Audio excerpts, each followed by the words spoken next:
Bonsoir à tous, ravi de vous retrouver pour une nouvelle édition sur Monaco Info. Voici les titres de ce vendredi 28 avril. La Roca Team se relance en Euroleague. Les Monégasques ont remporté le match 2 des quarts de finale hier face au Maccabi Tel Aviv. Résumé et réaction à suivre dans quelques instants. Nous recevrons ce soir Sébastien Muet, le directeur de l'Académie de l'AS Monaco, à la veille de la finale de la Coupe Gambardella. Finale qui opposera les U18 monégasques à Clermont au Stade de France. Et vous l'entendrez, la formation est dans l'ADN du club de la Principauté.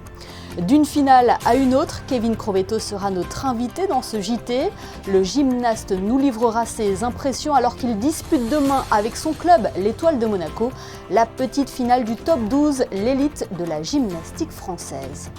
Et puis comment concilier jardinage et sécheresse ? Les jardiniers de Monaco s'adaptent aux conditions météo. Reportage à découvrir en fin de journal. Après un premier match raté, la Roca Team jouait la deuxième manche de son quart de finale d'Euroleague hier à Gaston-Médecin. Terriblement maladroits mardi, les Roca Boys ont su conjurer le sort pour revenir à égalité dans la série. Résumé d'un match brûlant avec Yannick Debeuvert, Olivier Bonello et Alexandre Gougassian. Mac James, Yacouba Ouattara. Ah oui, et ben voilà, alléluia, au bout de 15 secondes, Yacouba Ouattara. Rarement un premier panier aura suscité autant de joie à Gaston-Médecin. Il faut dire qu'après le premier match de ces playoffs, joueurs et supporters étaient frustrés par la maladresse fatale de la Roca Team.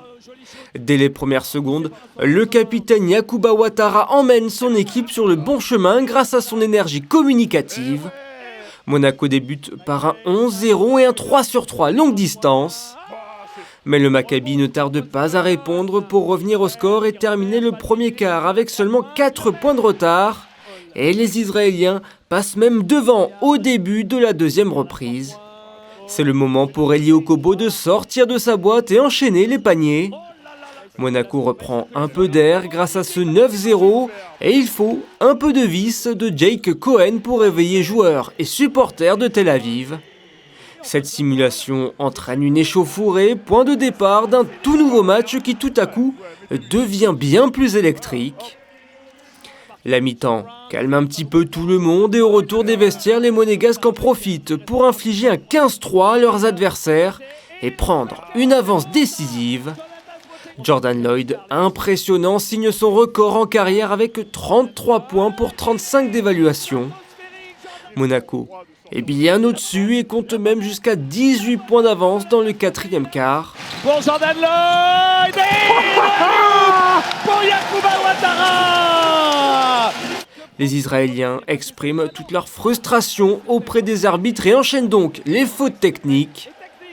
Daron Hilliard d'abord est expulsé et il est rejoint ensuite au vestiaire quelques minutes plus tard par Wael Badouin pour avoir mimé le geste d'une corruption arbitrale. Dans un climat électrique, les Roca Boys se relâchent peut-être un peu trop face à un Maccabi survolté qui revient à 8 points d'écart. C'est l'homme du match, finalement, qui s'occupe de remettre les pendules à l'heure. Lloyd à 3 points, Jordan Lloyd, le tueur. Monaco assure ensuite tranquillement la fin de rencontre et égalise à 1 partout dans la série grâce à cette victoire 86-74. Je voulais rentrer dans le match en me donnant à 300% et surtout en apportant de la dureté. C'est ce qui nous avait un peu manqué au premier match. On avait bien défendu, mais un manque de dureté. Et pour moi, c'était ma mission principale. C'était super important de gagner. Cette Euroleague, elle est très compliquée.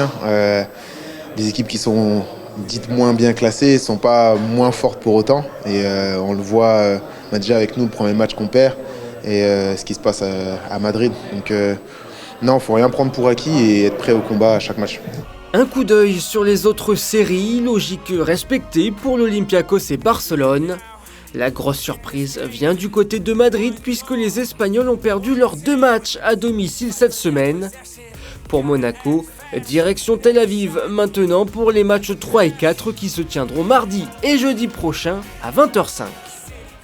Oui, des matchs qui seront bien évidemment à suivre en direct sur Monaco Info. On reste dans le sport avec du football. Demain, les U18 de l'AS Monaco affrontent Clermont en finale de la Coupe Gambardella.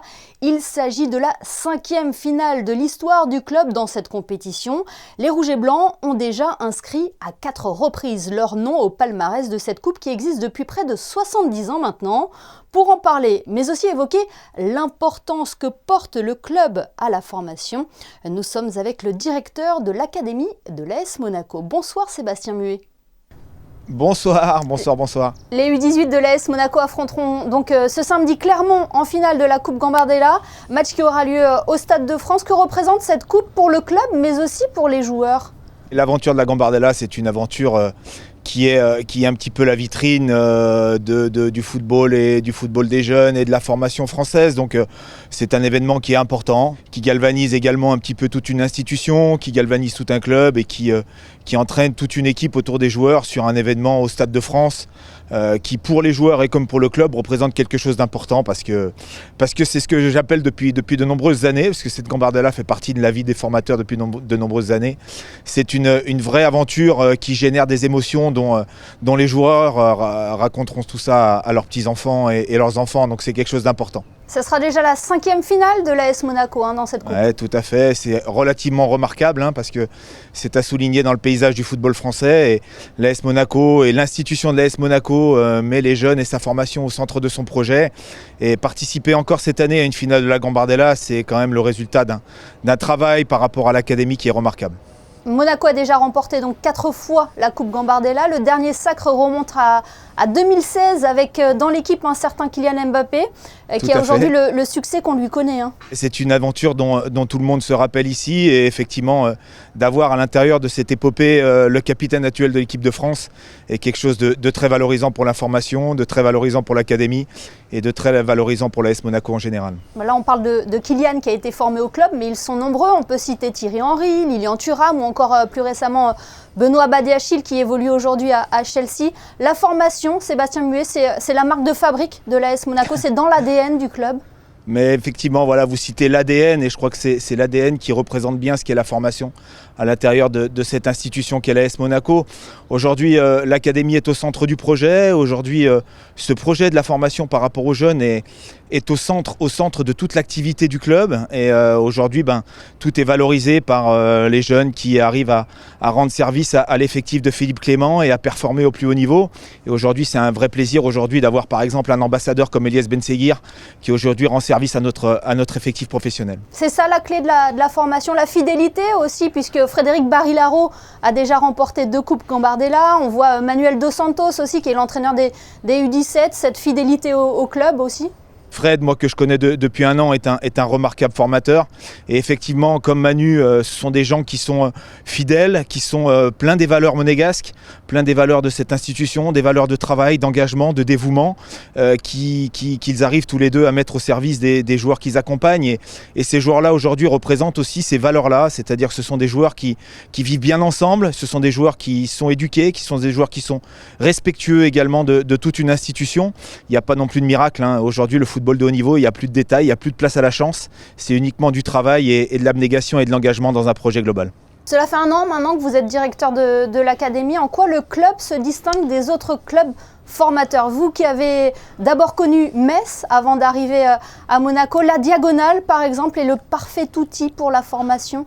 Je crois que le bâtiment qui est derrière moi en est le bel exemple. Le bâtiment de la Diagonale est un bâtiment qui a été pensé pour réduire les incertitudes, c'est-à-dire mettre le joueur au centre de son projet, avec regrouper sur un même endroit des installations de très très haut niveau. Les secrets de la formation monégasque résident aussi dans l'importance que peut avoir aujourd'hui l'accompagnement socio-éducatif, mais également la scolarité, parce qu'on n'en parle jamais assez, mais je crois qu'aujourd'hui le système scolaire qui est mis en place autour des jeunes joueurs à la Diagonale est vraiment un système scolaire de grande qualité. Et puis autour de ça, ce sont des jeunes adolescents qui se forment. C'est pas uniquement que des footballeurs. Aujourd'hui, la formation monégasque a vraiment accorde énormément d'importance à former des gens équilibrés, avec la tête sur les épaules, avec de la réflexion, avec de l'analyse, avec également des vraies valeurs qui sont des valeurs qu'on souhaite partager au quotidien, parce que ce sont des gens qui s'entraident, ce sont des gens qui sont solidaires. Alors c'est peut-être ça la clé de la réussite monégasque. Aujourd'hui, tous les gens sont câblés sur le même réseau, et ce même réseau, c'est la performance au service du projet monégasque, et peut-être qu'effectivement, c'est peut-être les clés de la réussite.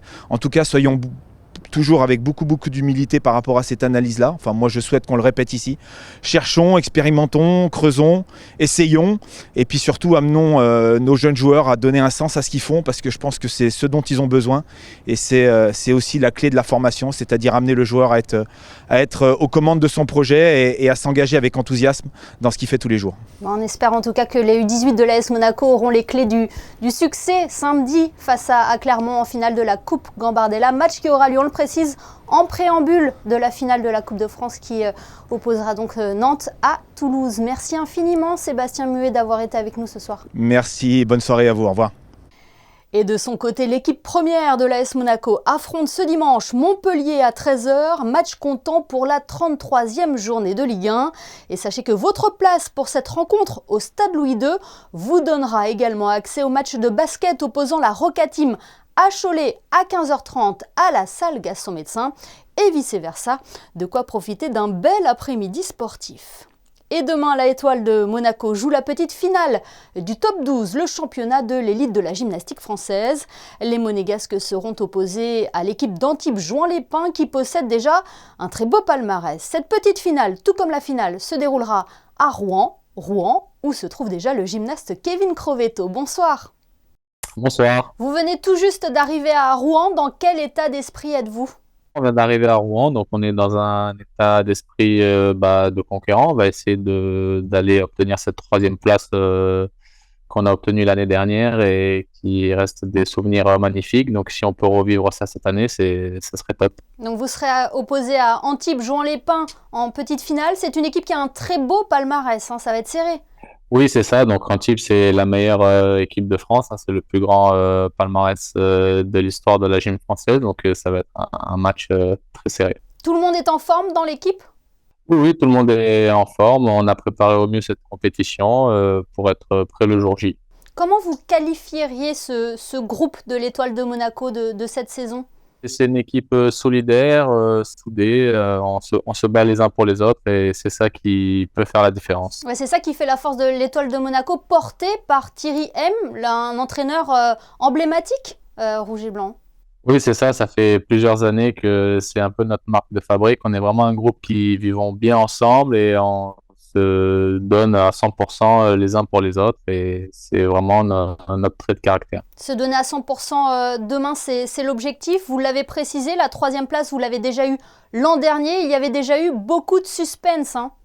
Oui, il y avait eu beaucoup de suspense. Ça s'était joué au duel en or que Lilian Piot avait remporté aux anneaux. Donc, si on peut éviter d'aller jusque-là demain, c'est bien parce que c'est des moments de stress intense. Mais bon, après, s'il faudra y aller pour se départager, on le fera. On peut préciser, Kevin, le duel en or, c'est quand les deux équipes ont le même nombre de points, c'est ça ?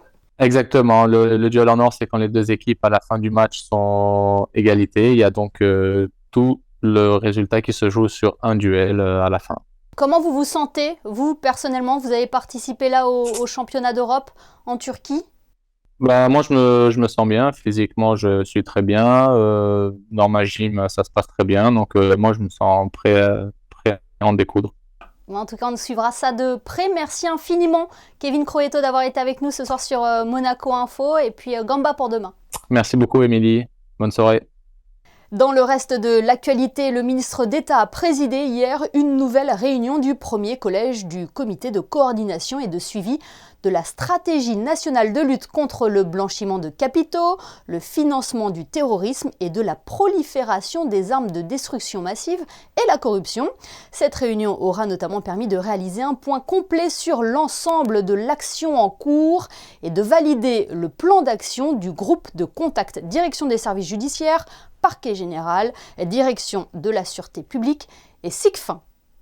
Dans un tout autre domaine, la kermesse de l'amitié se tient jusqu'à demain à l'église du Sacré-Cœur. De nombreux stands vous y attendent et une tombola est également proposée au profit des œuvres de la paroisse. Plus d'informations sur le site officiel du diocèse de Monaco. Une question à présent, est-il possible d'adapter sa façon de jardiner face aux sécheresses? C'est ce que nous avons voulu savoir ce soir en suivant une équipe de la direction de l'aménagement urbain qui arrive à concilier l'entretien des espaces verts et l'économie d'eau. Mais comment cela est possible? La réponse dans ce reportage de Christine Datomel, Alexandra Marangoni et Clélia Renaud. Face à la pénurie d'eau, une diminution de 20% du temps d'arrosage a été programmée concernant les jardins de Monaco. Et si en principauté, les espaces verts bénéficient d'un système d'arrosage performant, régi par satellite en fonction de la climatologie et piloté à distance par informatique, ils restent néanmoins sensibles à ces changements. Un juste équilibre entre le confort paysager et les contraintes écologiques doit alors être trouvé. Dès le départ, déjà, ça avait été 30% toutes ces années, de diminuer, d'apporter vraiment ce que le végétal attend, de ne pas lui apporter plus, sinon ça va être de la perte, juste ce qu'il faut. Arrivé à un seuil, on voit qu'il ne faut pas dépasser. On voit des dépérissements, soit de la plante ou du gazon qui flétrit. Donc il y a une juste limite. Malheureusement, là, les gazons, on va encore diminuer. On va les retaper un peu plus tard l'automne, en espérant que les pluies reviennent. Et là, vous êtes en train de faire quoi? Du coup, là, je suis en plein binage. On fait ça dans les massifs de fleurs, car comme on dit, un binage vaut 2 arrosages. Donc ça permet de casser la croûte en superficie et l'eau de mieux pénétrer. Étant donné qu'en ce moment, on est en pleine sécheresse, ça permet de faire des économies d'eau. Les plantes adaptées, c'est surtout les plantes ici méditerranéennes, qui sont, disons, naturellement sont protégées. Donc c'est ces plantes-là, justement, qui dans la nature ne sont pas arrosées. Il faut respecter ce cycle-là. Donc tous ces végétaux ont un feuillage adapté. Donc des petits feuillages recouverts de poils, justement, pour diminuer la transpiration. Les espaces verts jouent également des rôles écologiques importants. Ils permettent ainsi d'améliorer la qualité de l'air et de diminuer la température. Cependant, en apportant à une plante moins d'eau, cette dernière aura alors tendance à se mettre en dormance et aura un comportement moins actif. Elle absorbera alors moins de CO2 et dégagera moins d'essence rafraîchissante. Nous suivons régulièrement les différentes phases de restauration des fresques du Palais Princier. Depuis plusieurs mois, ce sont celles situées dans la salle du trône qui sont au cœur de ces travaux de restauration. Le trône des princes de Monaco a lui aussi été l'objet de toutes les attentions, comme a pu le constater notre équipe Sandrine Nègre, Olivier Bonello et Arnaud Humbert. Nous sommes au cœur d'un lieu chargé d'histoire, la salle du trône, située en haut des marches de l'escalier de la cour d'honneur. Calme, minutie et précision sont des maîtres mots évidents car les missions poursuivies par les équipes sur place sont importantes. Plusieurs professionnels sont chargés de restaurer ce que l'on nomme le dôme du trône. On a descendu le dôme il y a quelques semaines et en le descendant, on s'est aperçu que le velours de soie qui compose le dôme est très altéré. Alors on ne sait pas exactement de quand il date, mais il s'avère que toutes les parties qui sont exposées côté fenêtre, donc à la lumière du jour, ont été vraiment fragilisées avec le temps. Et du coup, ma mission, c'est donc de venir protéger et stabiliser le velours qui est vraiment évolutif et qui est en train de se détériorer de lui-même. Le velours, il y a des parties qui sont vraiment à nu, où le poil a disparu en fait avec le temps. Donc on vient remettre un tulle de nylon teint par-dessus pour donner l'illusion et avoir une lecture harmonieuse de l'ensemble une fois qu'il sera remis en place. Et cette remise en place a lieu justement quelques jours plus tard, le 20 mars. Tout est prêt pour procéder à l'opération de remise en place. Chacun retient quasiment son souffle, l'étape est délicate et revêt un caractère particulier. Suivra ensuite la remise en place du trône. On a repris tout ce qui est peinture à la feuille d'or, enfin, au traitement à feuille d'or, et on a essayé de consolider les tissus. Donc les 2 restauratrices qui étaient là ont participé toutes les 2 à ces travaux-là, et le résultat nous semble très satisfaisant. Nous avons eu la chance dans la salle du trône, comme d'ailleurs dans plusieurs autres pièces du palais, de nous rendre compte que nous avions de la fresque en plafond. Donc nous avons entrepris depuis plusieurs mois la conservation-restauration de ces fresques. C'est une grande opération qui a consisté à enlever des peintures qui avaient été additionnées par-dessus et ensuite de réintégrer les lacunes que nous avions, de consolider les fonds, etc. Mais la grande découverte, c'est de voir une scène complète qui nous est apparue et plusieurs scènes en latéral, sur les lunettes, que nous sommes en train de restaurer. Et ces travaux de restauration des fresques ont un caractère éco-responsable aussi. La preuve, les techniques sont non toxiques et des lasers comme celui-ci sont utilisés. Et sachez que la salle du trône est ouverte au public depuis début avril dans le cadre des visites des grands appartements princiers jusqu'au 15 octobre prochain. Jetons un coup d'œil à présent sur vos prévisions météo. Bonsoir Yannick de Bever. Avez-vous de bonnes nouvelles à nous annoncer pour le début du week-end, Yannick ? Bonsoir Émilie, bonsoir à tous. Malheureusement, on ne verra pas beaucoup le soleil ce week-end en principauté. Pour ce samedi, il ne devrait pas pleuvoir, mais le ciel monégasque sera couvert tout au long de la journée. Malgré tout, les températures restent stables avec un mercure prévu entre 12 et 17 degrés. Ce samedi 29 avril, nous célébrons Sainte Catherine de Sienne, un personnage très important de l'Église catholique. Elle est la sainte patronne de Rome, de l'Italie et de l'Europe depuis 1999. Et puis, c'est également la sainte protectrice des journalistes et de tous les métiers de la communication. Merci pour cette précision Yannick et merci à vous d'être au rendez-vous chaque soir sur Monaco Info. On referme ce journal comme nous l'avons débuté avec la victoire de la Roca Team ô combien précieuse face au Maccabi Tel Aviv en quart de finale d'Euroleague. Photo réalisée au plus près des parquets par Stéphane Dana. Excellente soirée à tous et à demain samedi pour votre édition du week-end.